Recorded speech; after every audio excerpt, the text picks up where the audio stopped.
Breaking చూస్తున్నాం. స్థానిక సంస్థల ఎన్నికల నేపథ్యంలో సీఎం రేవంత్ రెడ్డి అధ్యక్షతన సీఎల్పీ సమావేశం జరగనుంది. 11 గంటలకు ఎంసీఆర్ హెచ్ఆర్డీలో సీఎల్పీ సమావేశం జరగనుంది. బీసీ కులగణన, ఎస్సీ వర్గీకరణ, స్థానిక సంస్థల ఎన్నికల అంశాలపై సీఎల్పీ భేటీలో చర్చించనున్నారు. ఎమ్మెల్యేలు, ఎమ్మెల్సీలకు ఈ అంశాలపై సీఎం రేవంత్ రెడ్డి దిశానిర్దేశం చేయనున్నట్టుగా సమాచారం. అనంతరం మధ్యాహ్నం 3 గంటల నుంచి రాత్రి 7 గంటలకు ఎంసీఆర్ హెచ్ఆర్డీలోనే ఎమ్మెల్యేలతో incharge Deepdas Munshi, TPCC chief Mahesh Kumar Goud, deputy CM Bhatti Vikramarka ప్రత్యేకంగా ముఖాముఖి నిర్వహించనున్నట్టుగా తెలుస్తోంది. సిఎల్పి మీటింగ్ కి సంబంధించి ఫుల్ డీటెయిల్స్ మా ప్రతినిధి ప్రేమ్ అందిస్తారు. ప్రేమ్, చూస్తున్నాం, ఒక రకంగా చెప్పాలంటే తెలంగాణలో స్థానిక సంస్థల ఎన్నికల సమరం మొదలైపోయిందన్న ఊహాగానాలు వెలువడుతున్నాయి. ఈ నేపథ్యంలో సిఎల్పి భేటీ ప్రాధాన్యత సంతరించుకుంది. ఓవరాల్ గా ఈ భేటీలో ఏ అంశాలు చర్చకొచ్చే అవకాశం ఉంది? డీటెయిల్స్ ఏంటి? వంశీ, మీరన్నట్టుగా నిజంగానే స్థానిక సంస్థలకు సంబంధించినటువంటి ఎన్నికల సమరం స్టార్ట్ అయినట్టుగానే చెప్పుకోవచ్చు. ఎందుకంటే ఇప్పటికీ ప్రధాన పార్టీలుగా ఉన్నటువంటి పార్టీలన్నీ కూడా ఒకవైపు స్థానిక సంస్థలకు సంబంధించినటువంటి కసరత్తు ప్రారంభించిందని చెప్పుకోవాలి. అధికార పార్టీగా కాంగ్రెస్ పార్టీ కొంత ఒక అడుగు ముందుగా ఉన్నట్టుగానే అనుకోవచ్చు. ఎందుకంటే ఇప్పటికే దాదాపు 2 పర్యాలు జరిగినటువంటి ప్రతి మీటింగ్లో కూడా స్థానిక సంస్థలకు సంబంధించినటువంటి అంశాన్ని పదే పదే ప్రస్తావిస్తూ వచ్చింది. అయితే సార్వత్రిక ఎన్నికల తర్వాత జరిగేటువంటి అతిపెద్ద ఎన్నికలు, రాష్ట్రం మొత్తం కూడా స్థానిక సంస్థల్లో జరిగేటువంటి ఎన్నికలు కాబట్టి చాలా ప్రాధాన్యత ఉంటుంది. దాన్ని పురస్కరించుకొని ఇప్పుడు మరికొద్ది సేపట్లోనే ఎంసీఆర్ హెచ్ఆర్డీలో అయితే ఎమ్మెల్యేలకు సంబంధించినటువంటి సమావేశం, సిఎల్పి సమావేశం ప్రారంభం కాబోతుంది. ఈ సమావేశంలో incharge Deepdas Munshi, TPCC chief, CM Revanth Reddy, deputy chief minister Bhatti Vikramarka, మంత్రులు అందరూ కూడా ఈ సమావేశంలో పాల్గొంటారు. ప్రధానంగా 3 అంశాలపై చర్చించే అవకాశం ఉన్నట్టుగా కూడా కొంత సమాచారం అయితే అందుతుంది. వంశీ, మీరన్నట్టుగా ఒకటి, స్థానిక సంస్థలకు సంబంధించినటువంటి ఎన్నికలు ఎప్పుడొస్తాయి, ఎలా ఆ ఎన్నికలకు సంబంధించి ఏ విధంగా మనం ముందుకు వెళ్ళాలి అనే అంశం ఒకటైతే, రెండవది పార్టీ సంస్థాగత నిర్మాణానికి సంబంధించి, మరొక వైపు బీసీ కులగణన, రెండవది ఎస్సీ వర్గీకరణ. ఈ 3 అంశాలను కూడా ఈ సమావేశంలో చర్చిస్తారు. మొదటగా స్థానిక సంస్థలకు సంబంధించినటువంటి అంశాన్ని కనుక మనం చూసుకుంటే, ఈ నెల సెకండ్ వీక్లో లేదా ఈ నెలాఖరులోపు ఎన్నికలకు సంబంధించినటువంటి షెడ్యూల్ వచ్చే అవకాశం ఉన్నట్టుగా కొంత గాంధీ భవన్లో ప్రచారం జరుగుతుంది. దానికి తగ్గట్టుగా సర్పంచులకు సంబంధించి పార్టీ కానీ పార్టీ సింబల్ కూడా ఎక్కడా ఉండదు. కేవలం మద్దతుదారులుగానే ఏ పార్టీ అయినా, ఇటు కాంగ్రెస్ కానీ బీజేపీ కానీ బీఆర్ఎస్ కు సంబంధించినటువంటి మద్దతుదారులు మాత్రమే నిలబడతారు. కాబట్టి ఆ మద్దతుదారులను మెజార్టీ స్థాయిలో గెలిపించుకోవడం ఎలా, పార్టీ సంవత్సర కాలంలో చేసినటువంటి అభివృద్ధి కార్యక్రమాలను జనాల్లోకి తీసుకువెళ్లి మెజార్టీ మద్దతుదారులను గెలిపించుకోవడం ఎలా, ఏ విధంగా ముందుకు వెళ్లాడే అంశాలపై CM Revanth Reddy in charge PCC chief, deputy CM వారికి ఎమ్మెల్యేలకు చెప్తారు. ఇక రెండోది, ప్రతిష్టాత్మకంగా దేశవ్యాప్తంగా కాంగ్రెస్ పార్టీ అధికారంలోకి వస్తే కులగణన చేస్తామని చెప్పి రాహుల్ గాంధీ చెప్పారు. కానీ దేశంలో కాంగ్రెస్ అధికారంలోకి రాలేదు. కాంగ్రెస్ పాలిత రాష్ట్రాల్లోనైనా చెప్పిన హామీని నిలబెట్టుకోవాలని చెప్పి పార్టీ భావించింది. దాంట్లో భాగంగానే మన రాష్ట్రంలో ఏదైతే కులగణనకు సంబంధించినటువంటి చేయడం జరిగింది, దాన్ని అసెంబ్లీలో చర్చకు పెట్టిల్లు, అసెంబ్లీలో చర్చ కూడా జరిగింది. దీంట్లో ఎస్సీ వర్గీకరణకు సంబంధించి దాదాపు 30 ఏండ్ల పాటు వర్గీకరణకు సంబంధించినటువంటి అంశం నాంచుతూ వచ్చాయి రాజకీయ పార్టీలు.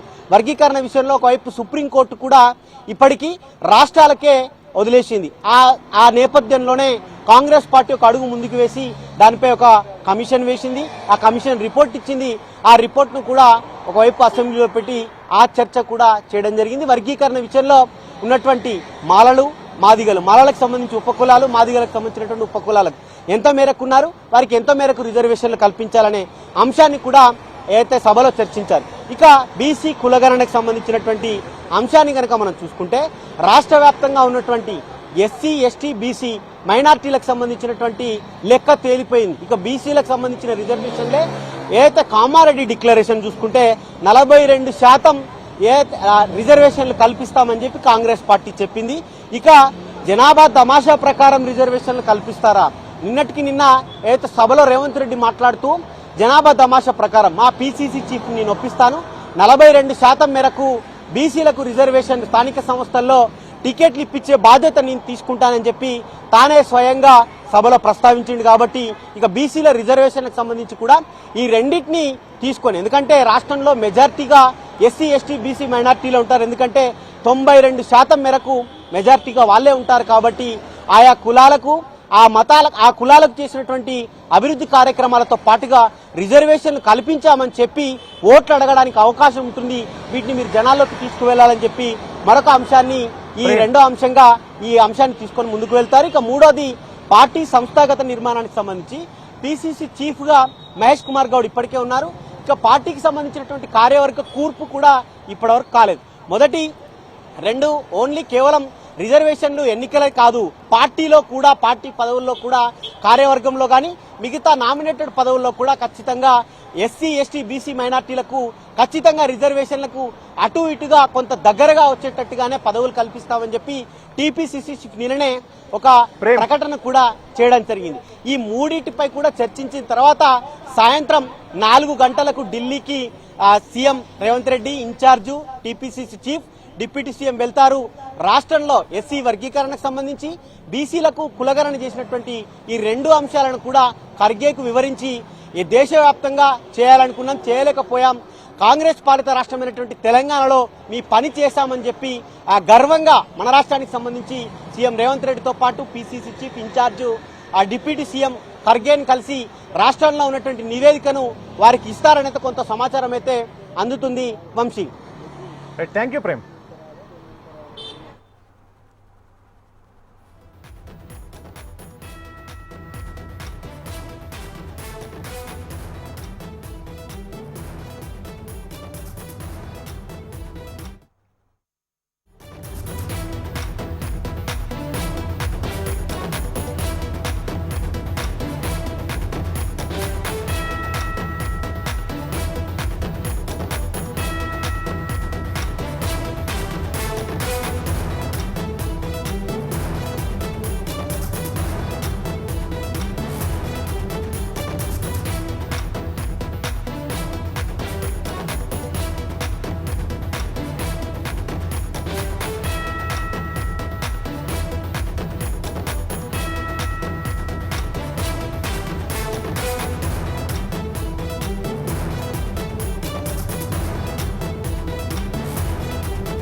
బిగ్ బ్రేకింగ్ చూస్తున్నాం. తెలంగాణ మంత్రివర్గ విస్తరణపై సీఎం దూకుడు పెంచారు. ఈ నేపథ్యంలోనే సాయంత్రం సీఎం రేవంత్ రెడ్డి ఢిల్లీకి వెళ్లనున్నారు. ఉదయం ఎమ్మెల్యేలతో భేటీ అనంతరం సాయంత్రం ఢిల్లీ పయనమవనున్నారు.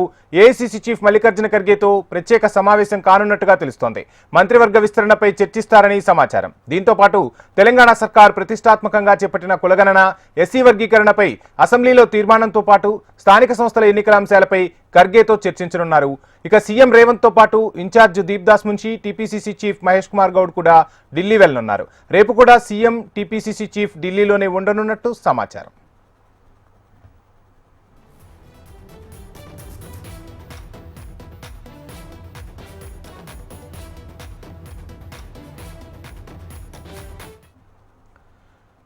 తెలంగాణ మంత్రివర్గ విస్తరణపై సీఎం దూకుడు పెంచారు. ఈ నేపథ్యంలోనే సాయంత్రం రేవంత్ రెడ్డి ఢిల్లీకి పయనమవుతున్నట్టుగా తెలుస్తుంది. ఇక రేవంత్ ఢిల్లీ పర్యటనకు సంబంధించిన ఫుల్ డీటెయిల్స్ మా రీజనల్ కోఆర్డినేటర్ అశోక్ అందిస్తారు.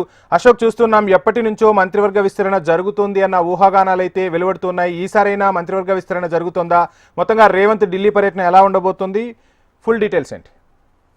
వంశీ, ఇవాళ కీలకమైనటువంటి సమావేశం మర్రి చెన్నారెడ్డి మానవ అభివృద్ధి కేంద్రంలో జరుగుతుంది. దీనికి ఎమ్మెల్యేలతో సీఎం రేవంత్ రెడ్డి, ఇన్ఛార్జిగా ఉన్నటువంటి దీపదాస్ మున్షి, అలాగే టీపీసీ చీఫ్ మహేష్ గౌడ్ ఎమ్మెల్యేలతో చర్చిస్తారు. ప్రధానంగా జిల్లాలకు సంబంధించి ఎమ్మెల్యేలతో మాట్లాడి ఏదైతే ఎస్సీ వర్గీకరణకు సంబంధించిన అంశం కావచ్చు, కులగణనకు సంబంధించిన సర్వే, వీటిపై ప్రజల్లోకి తీసుకెళ్లేందుకు, అలాగే స్థానిక సంస్థల ఎన్నికల్లో ఎమ్మెల్యేలు వివరించిన తీరుపై చర్చించిన తర్వాత 4 గంటలకు సీఎం రేవంత్ రెడ్డితో పాటు దీపదాస్ నుంచి మహేష్ గౌడ్, అలాగే డిప్యూటీ సీఎం బట్టి విక్రమార్క, మంత్రి ఉత్తమ్ కుమార్ రెడ్డి వీరంతా కూడా సాయంత్రం 4 గంటలకు ఢిల్లీ వెళ్లే అవకాశం ఉంది. ప్రధానంగా ఢిల్లీలో ఏఐసీసీ అధ్యక్షుడు మల్లికార్జున ఖార్గేతో పాటు కేసీ వేణుగోపాల్, లేదంటే ఇతర నేతలు, కీలక నేతలు కూడా రేపు కలిసే అవకాశం ఉంది. మనం చూస్తున్నాం, గత కొన్ని నెలలుగా ఏదైతే రాష్ట్ర ప్రభుత్వం స్పష్టం చేస్తుంది, సీఎం రేవంత్ రెడ్డి స్పష్టం చేస్తున్నారు, రాహుల్ గాంధీ ఏదైతే కామారెడ్డి డిక్లరేషన్ లో బీసీ డిక్లరేషన్ సంబంధించి ప్రకటించారు. ఈ నేపథ్యంలోనే కులగణనను దేశవ్యాప్తంగా ఎక్కడ చేపట్టకుండా తెలంగాణ రాష్ట్రంలో చేపట్టి దాన్ని కేబినెట్ లో ఆమోదం తెలిపి అసెంబ్లీలో తీర్మానం చేసి కేంద్రానికి పంపించడం జరిగింది. సో దేశమంతా కూడా చేయాల్సిన అవసరం ఏర్పడిందని చెప్పేసి సీఎం రేవంత్ రెడ్డి చెప్తున్నారు. ఇదే అంశానికి సంబంధించి ఏఐసిసి అగ్రనేతలకు వివరించనున్నారు. దీనికి సంబంధించినటువంటి మొత్తం ప్రాసెస్ అంతా కూడా ఆయన చెప్పబోతున్నారు. అలాగే ప్రధానంగా మంత్రివర్గ విస్తరణ సంబంధించి కూడా చాలా కీలకమైనటువంటి ప్రచారం జరుగుతుంది గత కొన్ని నెలలుగా. ఈ నేపథ్యంలోనే ఇవాళ జరిగేటువంటి అంశంలో కూడా మంత్రివర్గ విస్తరణపై కూడా కీలకంగా వివరించే అవకాశం ఉంది. సీఎం రేవంత్ రెడ్డి అలాగే మహేష్ గౌడ్, టీపీసీసీ ఇన్ఛార్జిగా ఉన్నటువంటి రాష్ట్ర ఇన్ఛార్జిగా ఉన్న దీపదాస్ నుంచి ఇతర ముఖ్య నేతలు కూడా ఏఐసీసీ నేతలతో మాట్లాడతారు. అయితే వీటితో పాటు స్థానిక సంస్థల ఎన్నికలకు సంబంధించి తొలుతగా అయితే ప్రాదేశిక ఎన్నికలు అంటే ఎంపీటీసీ జెడ్పీటీసీ ఎన్నికలకు వెళ్ళాలో లేదంటే సర్పంచ్ ఎన్నికలలో కూడా కొంత డైలమా నడుస్తుంది. ఈ నేపథ్యంలో దీనిపై కూడా నిర్ణయం తీసుకునే అవకాశం ఉంది. మరోవైపు మనం చూస్తున్నాం, మొన్న అసెంబ్లీ సమావేశం జరిగినప్పుడు సమయంలోనే అసెంబ్లీ సెక్రటరీ 10 మంది బీఆర్ఎస్ పార్టీ నుంచి కాంగ్రెస్ లో చేరిన ఎమ్మెల్యేలకు నోటీసులు ఇచ్చారు. దీనిపై ఈ నెల 10నే సుప్రీంకోర్టులో అయితే పిటిషన్ విచారణ రానుంది. దీనికి సంబంధించి బీఆర్ఎస్ పార్టీ కూడా వేగంగా సావులు కలుపుతుంది. దీనిపై కూడా ఏఐసీసీ నేతలతో సీఎం రేవంత్ రెడ్డి మాట్లాడే అవకాశం అయితే మనకు కనిపిస్తుంది. వంశీ, అశోక్, చూస్తున్నాం అంటే సంవత్సర కాలం పూర్తయిపోయింది, రేవంత్ తన మార్కు పరిపాలనను చూపించబోతున్నారన్నట్టుగా సమాచారం కూడా అందుతోంది.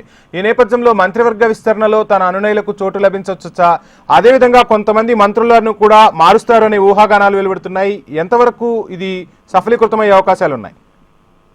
సో ప్రస్తుతం ఉన్నటువంటి మంత్రివర్గంలో ఇద్దరి మంత్రి పదవులకు సంబంధించి తీవ్రమైనటువంటి చర్చ నడుస్తుంది.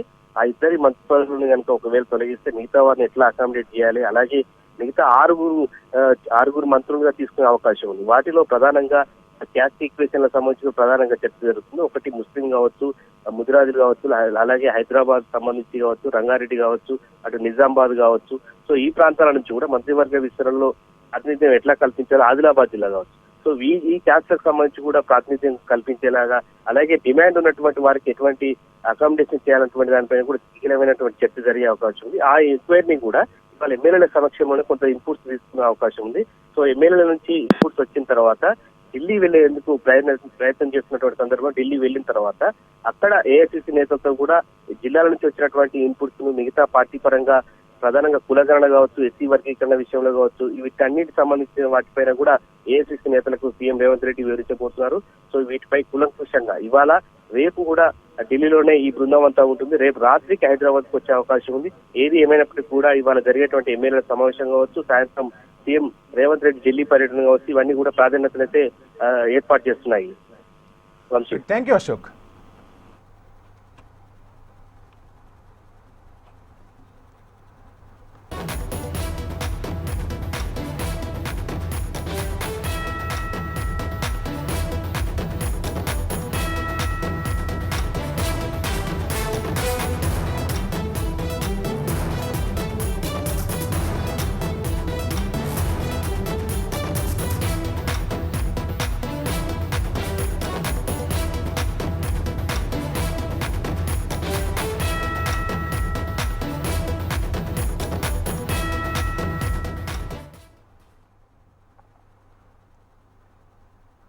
మరో బ్రేకింగ్ చూస్తున్నాం. పార్టీ ఫిరాయింపుల కేసును సీరియస్ గా తీసుకున్న బీఆర్ఎస్ వర్కింగ్ ప్రెసిడెంట్ కేటీఆర్ నేడు ఢిల్లీకి బయలుదేరనున్నారు.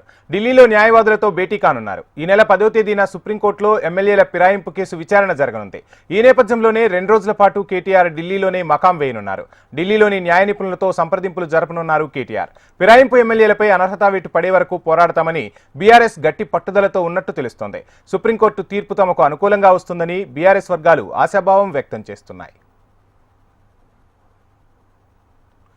ఇటీవల ఫిరాయింపు ఎమ్మెల్యేలకు స్పీకర్ కార్యాలయం నోటీసులు జారీ చేసింది. మరోవైపు బీఆర్ఎస్ పార్టీలో ఉప ఎన్నికలపై తీవ్రంగా చర్చ జరుగుతోంది. ఉప ఎన్నికకు సిద్ధంగా ఉండాలని ఇప్పటికే క్యాడర్కు కేటీఆర్ పిలుపునివ్వడంతో ఎమ్మెల్యేల అనర్హత కేసుపై సర్వత్రా ఉత్కంఠ నెలకొంది.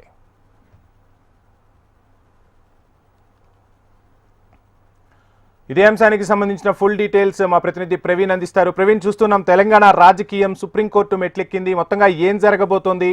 ఉప ఎన్నికలు జరిగే అవకాశం ఉందా? ఓవరాల్ డీటెయిల్స్ ఏంటి? పార్టీ మారిన ఎమ్మెల్యేల పైన కూడా సీరియస్ గా తీసుకుందని చెప్పొచ్చు. హైకోర్టు తర్వాత సుప్రీంకోర్టు కూడా వెళ్ళింది. సుప్రీంకోర్టులో ఈ నెల 10వ తేదీన కూడా ఎమ్మెల్యేల ఫిరాయింపు కేసు విచారణ కూడా జరుగుతుంది. ఈ విచారణకు సంబంధించి లాయర్లతో సమావేశం కావడానికి బీఆర్ఎస్ పార్టీ వర్కింగ్ ప్రెసిడెంట్ తో పాటు మాజీ ఎంపీ వినోద్ కుమార్, అదేవిధంగా బీఆర్ఎస్ పార్టీ సీనియర్ నేతలు కూడా ఢిల్లీకి పయనమయ్యారు. ఢిల్లీలో ఇవాళ రేపు 2 రోజుల పాటు కూడా ఉండే అవకాశం ఉంది. ఈ 2 రోజుల పాటు కూడా లాయర్లతో చర్చించిన తర్వాత మాత్రం సుప్రీంకోర్టులో ఎలాంటి వాదనలు వినిపించాలి అనే దానిపై కూడా లాయర్లతో కూడా చర్చించే అవకాశాలు కనిపిస్తున్నాయి. ఇప్పటివరకే పార్టీ ఫిరాయింపు పైన కూడా అసెంబ్లీ సెక్రటరీ కూడా 10 మంది పార్టీ ఎవరైతే మారారో వారందరూ కూడా నోటీసులు జారీ చేస్తారు. లిఖిత పూర్వకంగా కూడా సమాధానం ఇవ్వాలి అంటూ కూడా ఆ నోటీసులో కూడా పేర్కొన్న నేపథ్యంలో మాత్రం ఈ స్పీకర్ కార్యాలయానికి మాత్రం ఇలాంటి సమాధానం ఇవ్వబోతున్నారు అనే దానిపైన కూడా ఒక ఆసక్తి రేపుతున్న నేపథ్యంలో ఈ నెల 10వ తేదీన సుప్రీంకోర్టులో ఎమ్మెల్యేల ఫిరాయింపు కేసు విచారణ కూడా ఉంది కాబట్టి ఆ రాష్ట్రంలో మాత్రం ఉప ఎన్నికలు వచ్చే అవకాశాలు ఉన్నాయని చెప్పి కూడా బీఆర్ఎస్ పార్టీ వర్గాల్లో ఒక చర్చ అయితే జరుగుతుంది. ఆ చర్చకు అనుగుణంగానే ఇప్పటివరకు కేటీఆర్ కూడా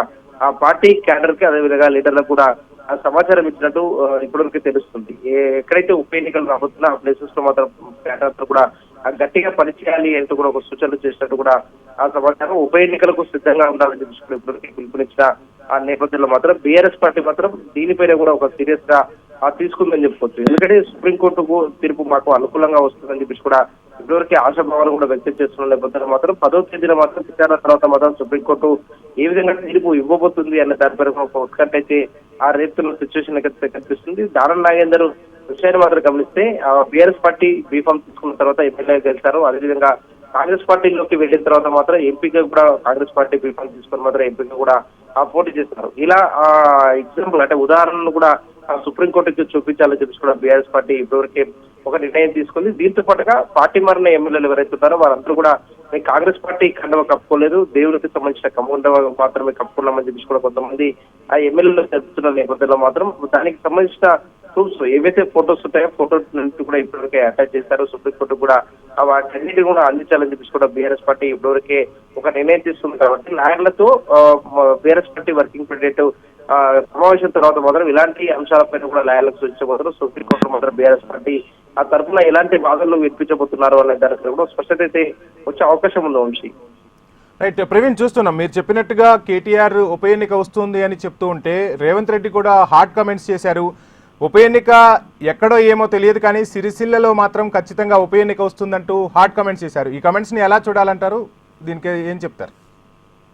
పొలిటికల్ పార్టీల్లో మాత్రం ఒకరిపైన ఒకరు విమర్శలు చేసుకోవడం సహజం.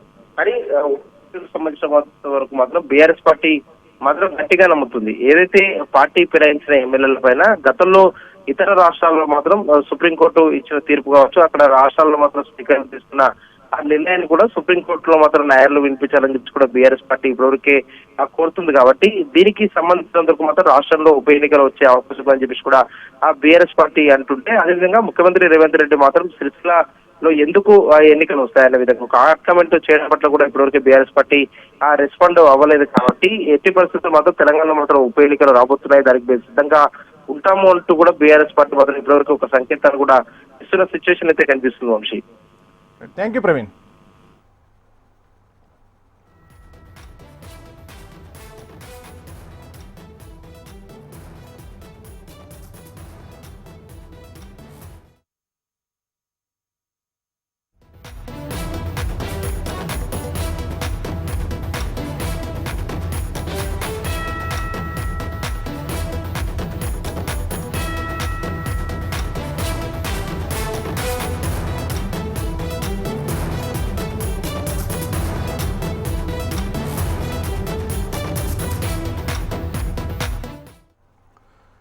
మరో బ్రేకింగ్ చూస్తున్నాం. నేడు ఆంధ్రప్రదేశ్ కేబినెట్ సమావేశం జరగనుంది. సీఎం చంద్రబాబు అధ్యక్షతన ఉదయం 11 గంటలకు మంత్రిమండలి సమావేశం కానుంది.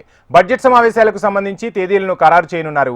కేబినెట్ భేటీలో పలు కీలక అంశాలపై చర్చ జరగనున్నట్టు తెలుస్తుంది.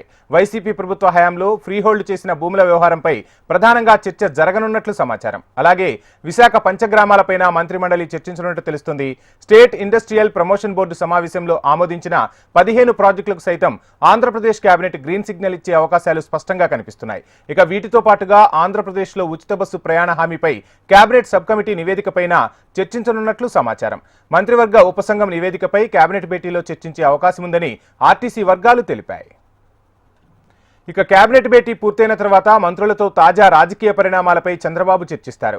ఈ సందర్భంగానే బడ్జెట్ సమావేశాలు, ఎమ్మెల్సీ ఎన్నికలపైన చర్చించనున్నట్లు తెలిసిందే. అలాగే ఏపీ ఉన్నత విద్యామండలికి ప్రత్యేక కమిషనరేట్ ఏర్పాటుపై మంత్రివర్గం సమాలోచనలు చేయనుంది. ఈ కేబినెట్ భేటీకి AP deputy CM Pawan Kalyan దూరం కానున్నట్టు తెలిసిందే. వైరల్ ఫీవర్తో ఇబ్బంది పడుతున్న డిప్యూటీ సీఎం పవన్ కళ్యాణ్ ఇవాళ జరిగే మంత్రిమండలి సమావేశానికి హాజరు కాకపోవచ్చునని సమాచారం. ఆంధ్రప్రదేశ్ కేబినెట్ భేటీకి సంబంధించి ఫుల్ డీటెయిల్స్ మా ఆంధ్రప్రదేశ్ కోఆర్డినేటర్ రాజేష్ అందిస్తారు. రాజేష్,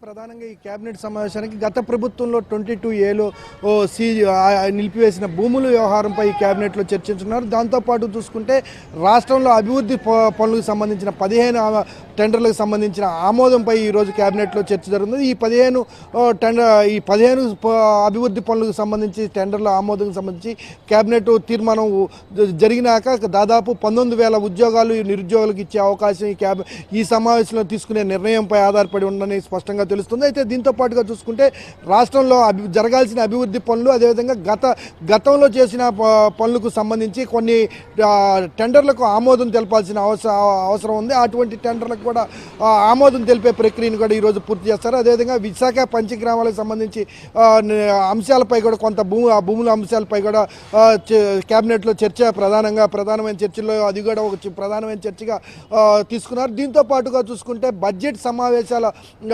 ఏర్పాటుకు సంబంధించి ఈ నెల 23 నుంచి 3 వారాల పాటు బడ్జెట్ సమావేశాలు ఏర్పాటు చేయాలనే ఆలోచనలో ప్రభుత్వం ఉంది. అయితే 3 వారాలు సరిపోతుందా లేదా అనే అంశం మీద కూడా ఈరోజు కేబినెట్లో నిర్ణయం తీసుకునే అవకాశం ఉంది. గడిచిన 10 రోజుల నుంచి చూసుకుంటే బడ్జెట్ సమావేశాల విషయంలో ఈ కేబినెట్లో ప్రధానమైన చర్చగా తెలుస్తున్నప్పటికీ కూడా ఈ బడ్జెట్ సమావేశాలు దాదాపు 3 వారాలు సరిపోతాయా లేదంటే మరికొంత పొడిగించాలనే అంశాల మీద కూడా చర్చ జరుగుతుంది. 2025-26కి సంబంధించిన ఈ బడ్జెట్లో పూర్తి స్థాయిలో రాష్ట్ర అభివృద్ధి గడిచిన 5 సంవత్సరాల్లో కుంటిపడిన బడ్జెట్ అభివృద్ధి పరిస్థితిలో ఈ బడ్జెట్తో పూర్తిగా ముందుకు తీసుకెళ్లే దిశగా అందుకు అవసరమైన నిధులు ఎంతవరకు ఉంది. ఈ బడ్జెట్లో చెప్పినట్టు ఎన్నికల హామీలో భాగంగా కూటమి ప్రభుత్వం ఇచ్చిన హామీలను నెరవేర్చే విధంగా కూడా ఈ బడ్జెట్ ఉండాలి. లేదంటే ఖచ్చితంగా ప్రజలు కొంత విమర్శలు చేసే అవకాశం ఉంది. కాబట్టి ఖచ్చితంగా ప్రజలకి ఏవైతే హామీలు ఇచ్చామో ఆ హామీలకు దగ్గరగా ఈ బడ్జెట్ ఉండాలనే అంశాల మీద కూడా ఇప్పటికే పలు రకాలుగా కూడా బడ్జెట్ వ్యవహారాల్లో పూర్తి స్థాయిలో ఆర్థిక శాఖ మంత్రి పయ్యావుల కేశవ్ కూడా పూర్తిగా క్షుణ్ణంగా ముఖ్యమంత్రి ఆదేశాల మేరకు పరిశీలిస్తున్నారు. దీంతో పాటుగా చూసుకుంటే ఉచిత బస్సు ఏదైతే కూటమి ప్రభుత్వం ఏర్పడిన దగ్గర నుంచి ఉచిత బస్సు రేపు ఎల్లుండంటూ వాయిదాలు వేస్తున్నారు. అయితే ఇతర రాష్ట్రాలకు అనుగుణంగా ఇతర రాష్ట్రాల్లో కూటమి బస్సులకి వ్యతిరేక ఉచిత ఆర్టీసీ సర్వీస్ ఏర్పాటు చేసే అంశం కూడా ఈరోజు చర్చ వచ్చే అవకాశం ఉంది. Vamshi, thank you Rajesh. ఇవి ఇప్పటివరకు ఉన్న మార్నింగ్ ప్రైమ్ టైం అప్డేట్స్. చూస్తూనే ఉండండి HM టీవీ. వార్త ఆగదు, నిజం దాగదు.